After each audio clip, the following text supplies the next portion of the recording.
O Plan Concellos repartirá 44 millóns de euros entre os municipios da provincia de Pontevedra durante o ano 2023. A Diputación fai un esforzo, mantén o seu compromiso, incluso aumenta co Plan Concellos, non?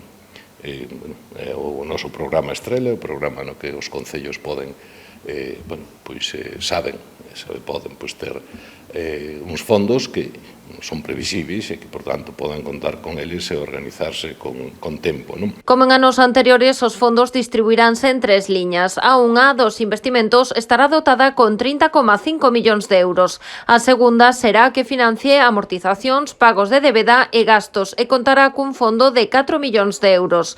Finalmente, a 3 contará con 9,5 millóns que se empregarán na creación de emprego. É un plan concellos que respeta a autonomía local, que permite que os concellos poidan asumir todas as súas competencias tendo recursos suficientes para facelo, que permite que fagan grandes transformacións, que a xente teña dereitos e servicios, viva donde viva. Os cartos repartiránse entre os concellos en base a criterios obxectivos. Entre os municipios de ata 10.000 habitantes distribuiránse 19,9 millóns de euros. No caso dos concellos de entre 10.001 e 20.000 habitantes serán 14 millóns, mentres que os 8 municipios de entre 20.000 e 50.000 habitantes a contía a repartir será de 10 millóns de euros.